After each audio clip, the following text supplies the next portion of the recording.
Hello everyone, today I'm going to be taking a look at Sword of Convallaria. This is a gacha game that I am eagerly waiting to come out in a full release. This is only the demo that you can find on Steam, which is very limited in its gameplay scope.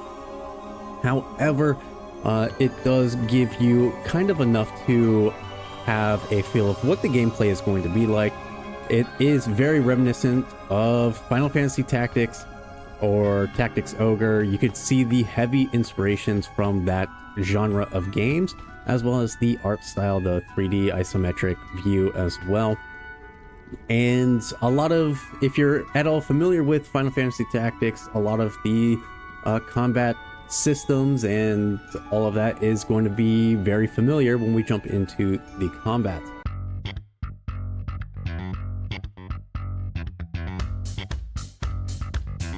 Now you do have your like triangle advantage system. You have the defender, I think that's like a specialist, and that's an attacker. I don't remember what the actual names for these are, but they are color coded. Your, easy to remember green, blue, red triangle, and then the light triumphs over dark. And so when enemies attack into something they're strong against, they're going to have a little bonus to it, and those that they're weak against, a little disadvantage. And I can put out another. Let me go ahead and, since all of these are red, let me just, well, that guy is also an assassin. Let me, Pikeman, you have been drafted. So you can see my little roster here. All of these are gacha characters. I think Mytha, she is, every gacha game gives you like a one free summon, show you how the gacha system works. Mytha is, I believe, the guaranteed free unit, and she is a legendary or epic, whatever the max rank is. All of them are different. So you have like the bronze scrubs down here. You're never gonna pay attention to them.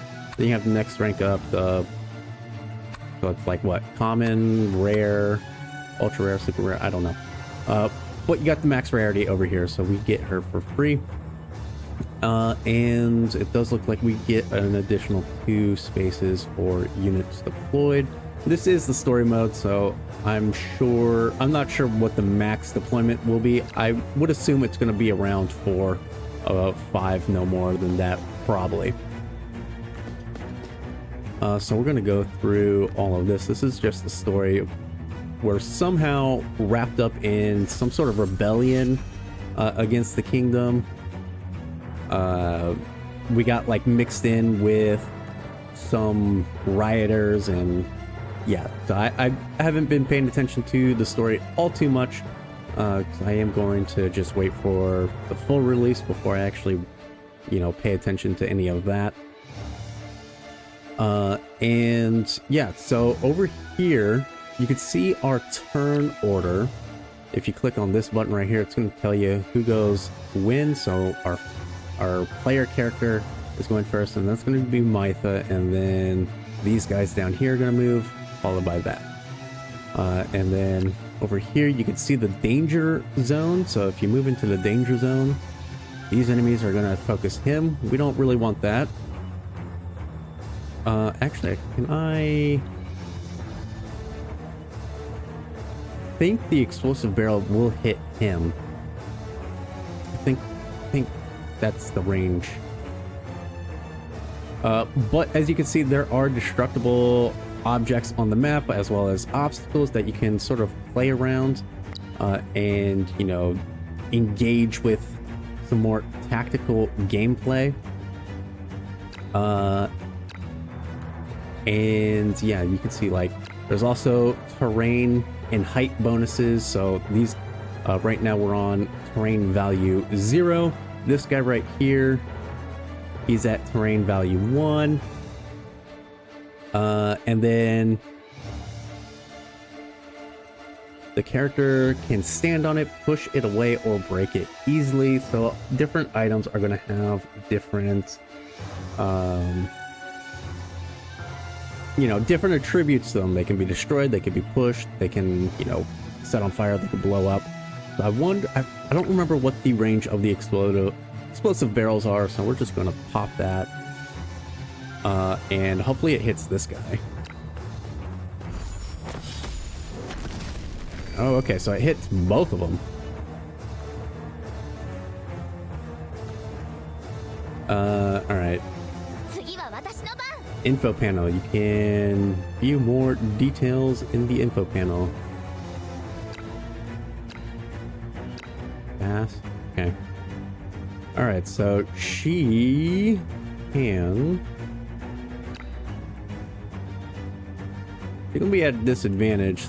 It's gonna be pretty rough, so we're gonna just...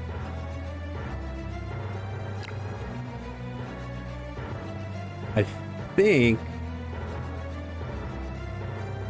think she could knock back this barrel. That's what if I remember correctly. Let's give it a shot. Yes, she can. So yeah, you can do stuff like that on the map to engage with like objects on the map. And it looks really cool. So this guy, a single target attack that deals spelling 2 buffs. Okay. Now this guy's just like a 1-star scrub, so I'm not really going to care about what they can do. And normally when these kind of games for like Final Fantasy Tactics, you do have like an accuracy and damage bonus for what direction you attack them from. In here, it does look like the front and side are... There's similar damage. It's the same damage from the front and the side. However, there is a backstab mechanic where if you do attack them from behind, they will take more damage. So there is that aspect for combat. All right, let's head down here, and I'm not gonna... Actually, yeah, let's use the skill. So you do have your skills here, and they all cost an action point, or a set amount of action points. So this one costs 2. And then I believe after... When you end your turn, you just automatically gain an action point. So there is that resource to take into account.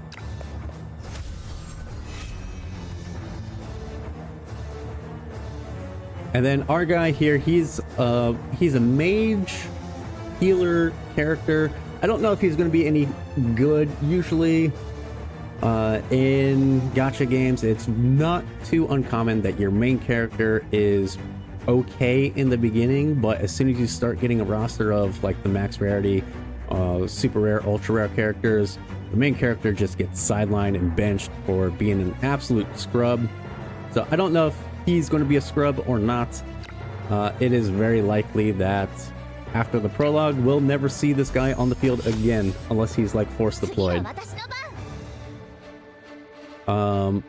So yeah, there is that as well. So let's just go ahead and move here.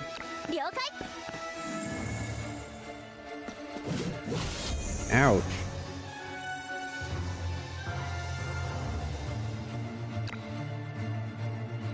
Alright, for a pikeman, only having 1 attack range feels bad. Would have liked to have a 2 attack tile range, sort of like how it is in Final Fantasy Tactics, but again, he's just a scrub. I don't really care about a 1-star pike dude. And then as you complete a stage, your characters will gain experience, they'll level up, you'll get your rewards. It does cost stamina to go into battle. Are you going to teach me how to level up my characters? Yes, you are, probably. I hate this hand-holdy stuff, but I mean, I get it. Oh my god, stop talking. Teaching people gacha stuff. Gotta teach them how to do all of this stuff, but if you play gacha games, it's gonna be easy to pick up.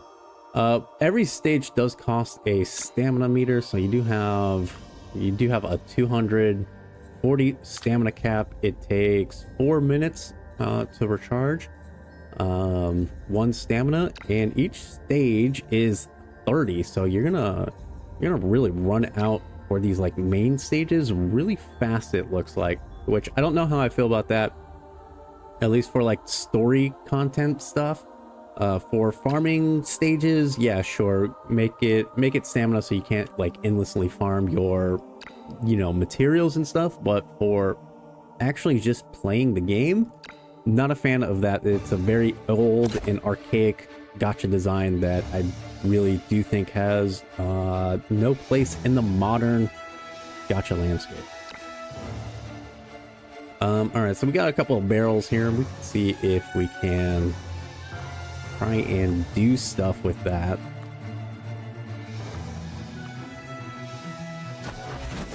Oh, okay. Maybe they'll just do it for me.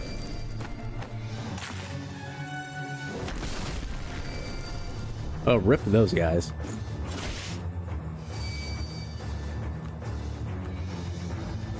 Alright, so I guess we're dealing with the rioters this time around. I'm gonna go after that barrel. Push them off a cliff, yeah. Gotta love it. I love that mechanic.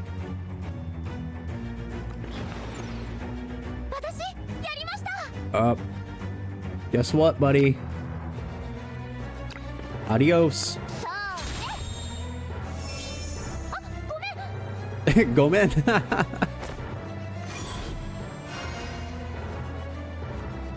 Oh, you can do it again? Guess what?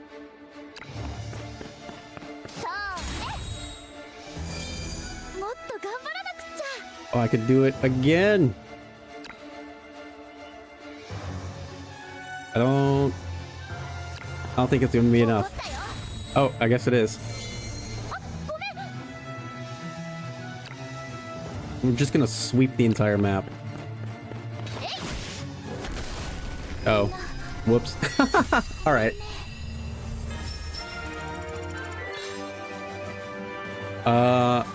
Okay, so I did not really think that went through all the way, but it's okay.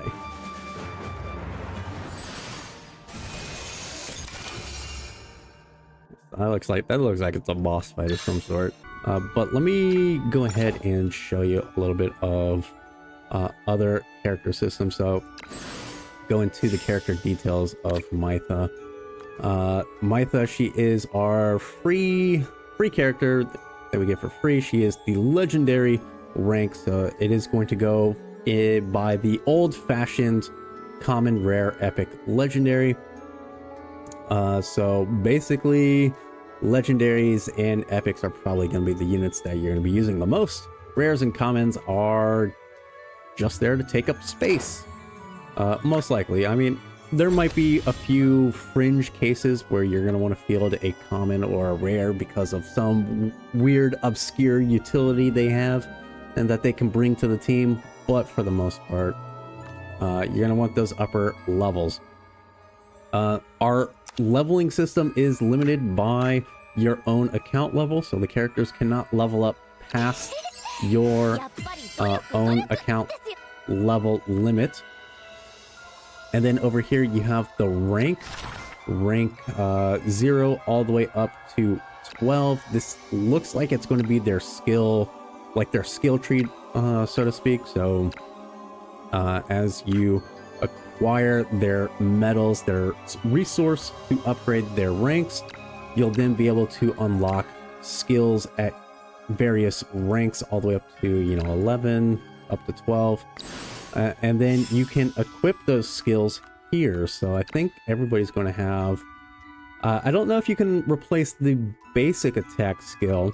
I don't think you can, but you'll be able to slot in okay, I see how it is. So you do have, so you have your attack, your reaction, a skill, 2 skill, 3 skills. So I'm assuming this is going to be a passive. Let me actually see what we have in here. So this is a skill. That's a skill. Skill. Reaction. Okay, so we have a reaction. 2 reactions to choose from. Skill. Okay, we have an attack skill.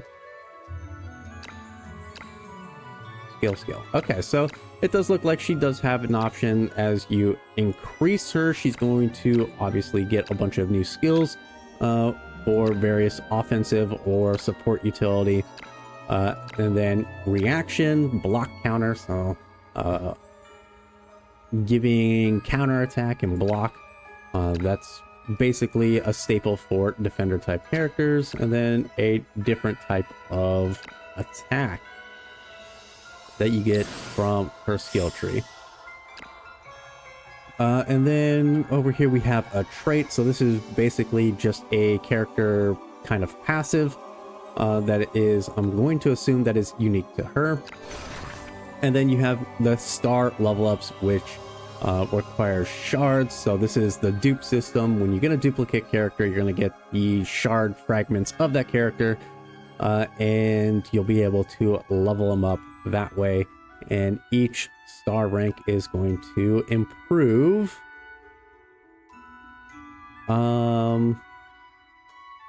their passive or their trait of some sort. It's gonna give a boost to what it can do. And then it looks like at the 5th level it unlocks a skin, an ascended skin. Check over here. So that's her basic form, and then she got an ascended skin. So there being skins in the game also opens up opportunities for, you know, skins in the shop or events. You can check out their alignments, so characters that are from the same faction, I'm assuming. And then you see her this one as well. So yeah, I don't know what that means in general. You have her class. Her role is a defender. You get to see some other stats over here. It tells you what she's good against, what she's bad against. Gear, that's all self-explanatory. But yeah, that is the character sheet. And then going over to my epic, the Crimson Falcon, they don't have a skin, so I do wonder if skins are restricted. Yeah, so at level 5, no skin. So it does seem like skins might be restricted to the legendaries. But you can see that they have their own skill tree as well. They do have, you know, skills. You know, 4 skills right off the bat. Reaction, skill, attack. So it does look like maybe everybody's going to have 2 additional attacks to choose from. 6 additional skills to learn, and then 2 reactions. And the ratio of those might actually be different. But for now, we're just going to go off of that basic assumption. And then these guys over here, these probably are just going to be ignored for the most part. They're your fodder for the gacha pulls to sort of make you more frustrated when you don't get what you want. And then looking at the banner details, so the probability to get a legendary is 2% overall probability, and you can see all of these legendaries right here. 20% for an epic, 40 for rare, 38 for common.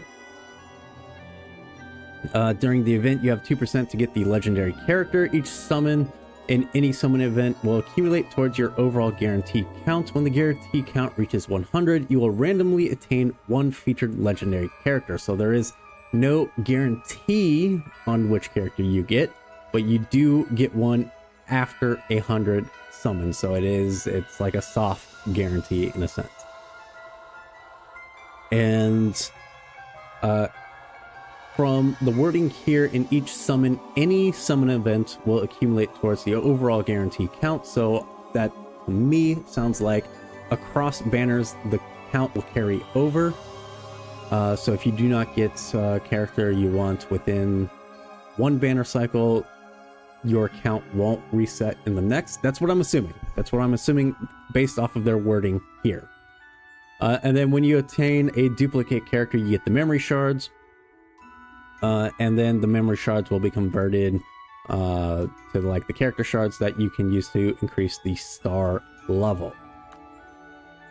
So in terms of like gacha details, 2% probability is pretty standard as far as like the max rarity goes, especially with, you know, how many there are in it, and not being able to guarantee the character, the rate up character is it's an older gacha model, because how I imagine it is that banners are going to feature multiple rate up characters versus having only one specific like new rate up character.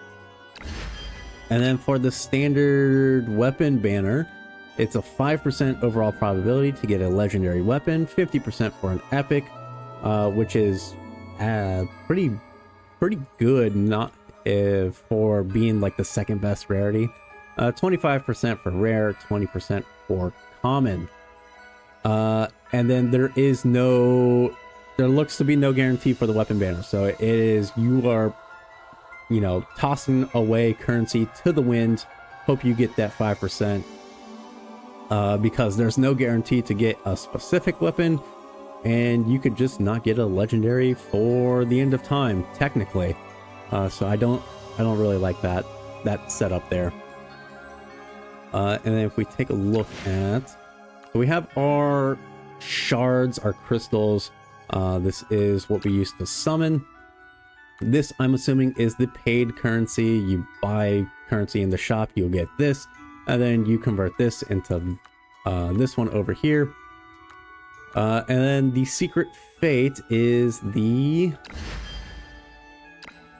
weapon summoning currency. So you can use your crystals to convert into weapon currency, or oh, is this the, oh no, okay, so this is the standard currency. This makes sense. This is your standard currency, and then this is probably your premium currency, because obviously we don't have a premium rate up banner right now. The game's not out. So in the meantime, we'll just go ahead and throw away a summoning, and then we can select a random tarot card. Not that it really matters. Let's go with the Emperor. Yeah, we got garbage. We'll do it again. Let me, Wheel of Fortune. Garbage. Okay. I got a rare. Well, whatever. So I'm not really sure how I like the banner layout. The summoning layout, it is very reminiscent of the older style gachas. But then again, I don't really think there's a good gacha summoning system. It's all feels bad. It ultimately comes down to what your currency income is going to be like, how much you can get on a regular basis, per patch basis, to allow you to accumulate newer characters at a reasonable amount without dipping into the shop.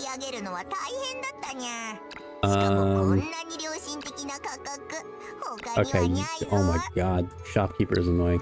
So obviously it's a demo, so they're not going to show the paid option, so I don't know what the paid deals are like.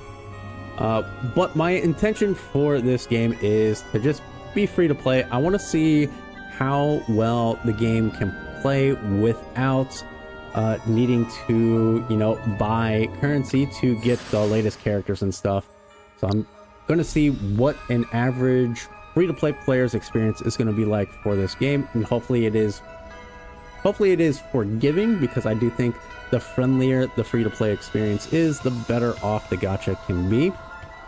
And then you can, you know, have other ways to monetize it through like character skins and stuff like that. You know, maybe bundles and deals for the whales to entice the whales or whatever.